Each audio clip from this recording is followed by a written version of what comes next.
Ayan, so may bisita tayo mga idol na NS160. So, aminin natin lahat mga idol ay sa lahat ng rouser, ito yung pinakamahirap sa lahat gawin. Right? Alam nyo kung bakit napakahirap gawin? Ang dami nating troubleshoot dito mga idol na hindi rin talaga tumitino. Ang pinakamabigat na problema ay ECU. Pero tayo, ititesting natin kung ano yung makakaya natin. Kasi mga ganito mga idol, ang dami nating na-encounter ng mga ganitong problema. No? So, nakukuha siya sa isang parts, dalawang parts, naging okay siya. Pero meron talaga halos palit, halos palit na lahat. Hindi mo talaga makuha ang problema. No? Pinagawa na rin to sa iba, ngayon pinagkatiwala sa atin ng may-ari. Kasi iniwan niya lang ito sa atin, no? Sa bahay. Ayan. So ang history nitong motor na to, in-overhaul, nilitan ng buong sigunyal, no? Pinilitan ng buong sigunyal, piston ring, valve seal, timing chain, lahat ng gasket pinilitan. Ang pinaka-concern talaga ng may-ari dito mga idol ay yung taas baba ang minor. So pagkatapos ng in-overhaul mga idol, nakakalungkot, so ganun pa rin ang problema, no? So tumino lang siya, kinabukasan ganun na naman siya ulit, no? So ito nga pala yung andar niya. Ayan, pandalin natin, no? So, isa to sa pinakamasakit sa ulo mga idol. Okay, so pusat natin.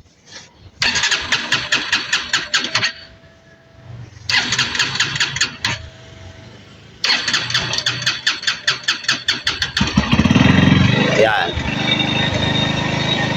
Tingnan nyo yung minor niya. Sobrang taas. Tapos pagka binirit nyo siya, parang lunod-lunod siya, no? Ayan. So, ganun talaga, sobrang taas talaga niya kasi ang normally nito ay nasa 1.5 lang, 1.5.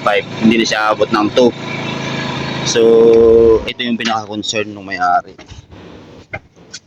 Okay, so ito, aminado tayo dito mga idol. Pagdating sa NS160, ito yung pinakamahirap sa lahat gawin, no?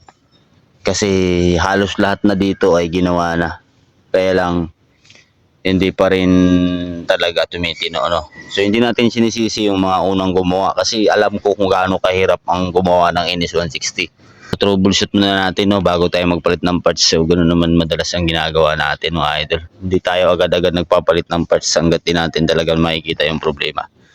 Pero aminado tayo, hindi tayo magmamagaling. Aminado tayo na dito tayo papahirapan talaga.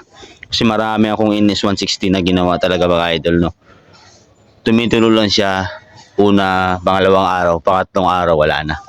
Bumabalik talaga yung problema. So pagka ganun kasi mga idol, mas malala na talaga ang sakit nan. Kasi kung inoverhaul na ang motor mo, inayos na lahat ng wiring, nagpalit ka na kung ano-ano, ganun pa rin. So meron talaga siyang pinaka main problem na hindi talaga natukoy, no. Kasi kung yung iba kasi, yung ginawa din natin ng mga NS160 talaga, once na nagastusan na ang motor, tapos ayaw pa rin tumino, umabot na ng 15, 20 ang gastos.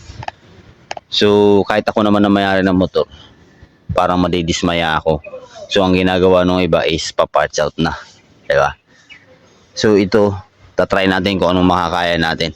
Basta tayo, gagawin natin lahat hanggat maaari. Okay, so kalasin natin to.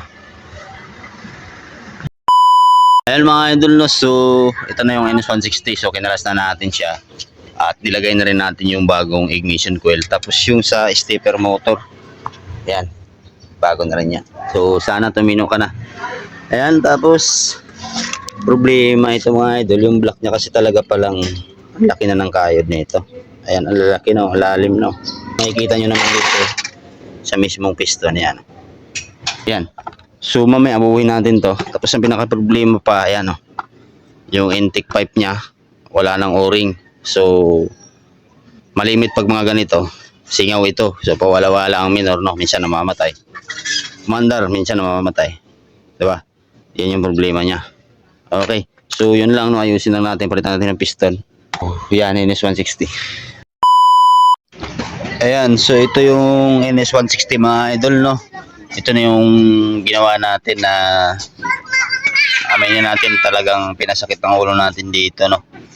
Ngayon, pinaandar ko siya kaninang umaga, halos 3 oras.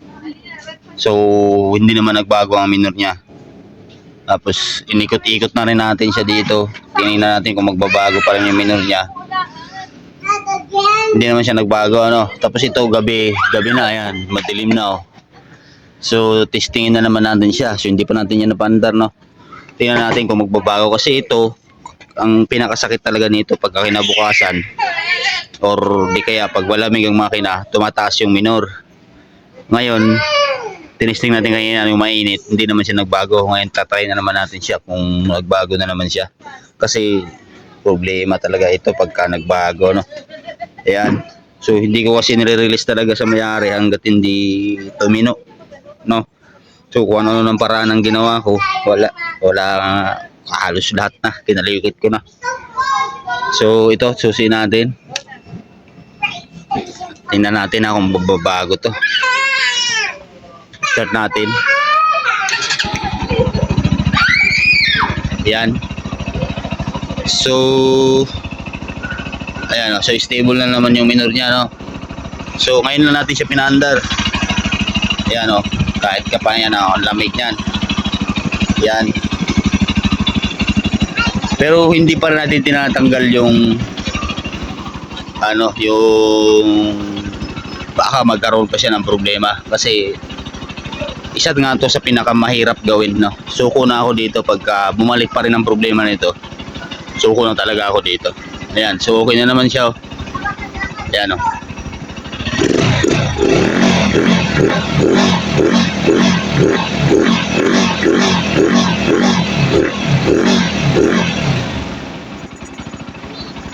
Ayan, so hindi na siya nagbago. Ngayon, papandarin natin siya na napakatagal. Titingnan na naman natin kung magbabago siya. Kasi grabe nang ginawa natin dito.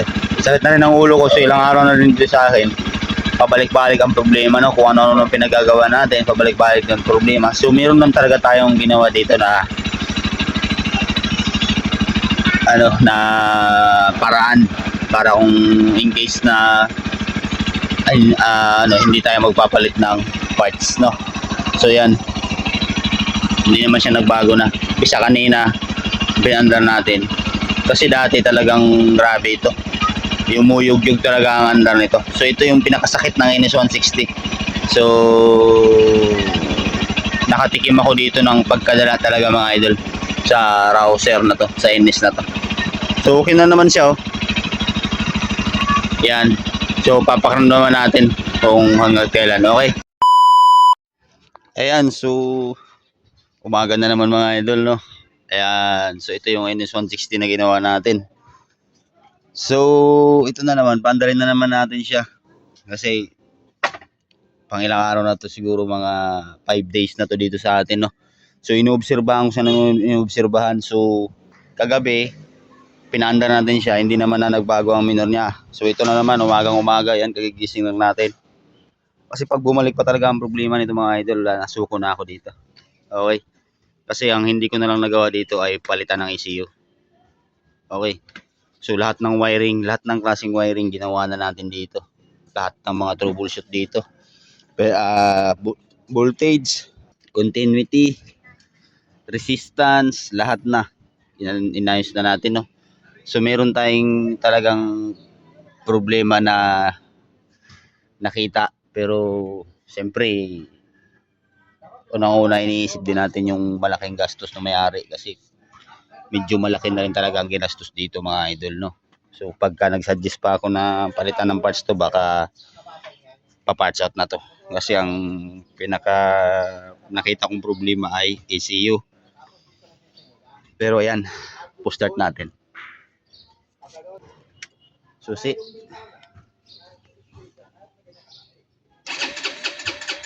Ayun na, patay na naman to. Pagka ganito, mga idol, upisa na naman to.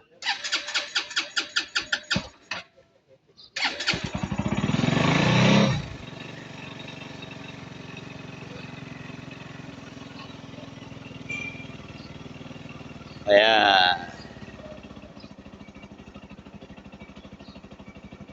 So ayan, oh.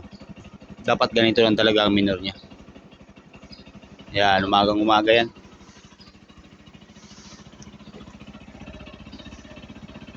Patay na naman tayo dito. Ayan, nagbabadya na naman ang pagbalik ng minor niya sa taas. So, wala na mga idol, no? Sakit na talaga sa ulo ito. Ayan.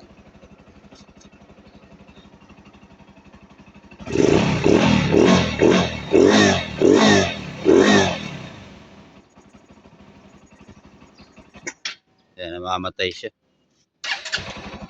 Pero hindi siya kagaya dati na halos hindi na umaandar. Problema, ayan na naman siya. Oh. Ayan. Noong nakaraan, naabot talaga yan hanggang 3. O yan, oh. So, problema talaga mga idol. Yan. So, sa mga nakainis 160 dyan, yan. Sakit to ng mga inis 160.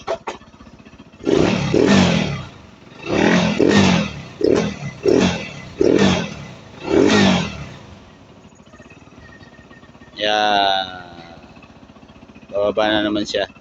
Tataas, bababa. Hindi naman siya ganun kataas, pero para sa akin hindi pa rin to okay.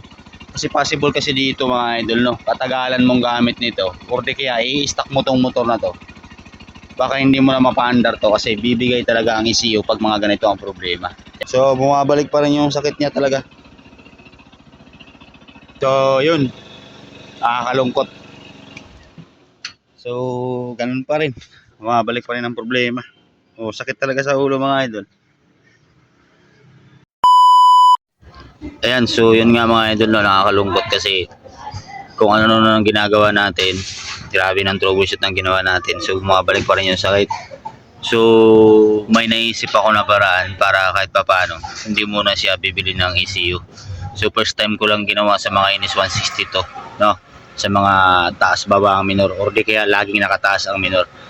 So panoorin nyo kung paano ko siya napatino. Hindi ko napakita lahat mga idol kung paano, anong ginawa ko sa throttle body. Basta ganito na yung andar niya. So okay na yung andar niya. Alright, panoorin nyo yung video mga idol. Yan, so ito na yung NS160 mga idol, no. So kunting ano na lang, susuko na talaga sana tayo, no.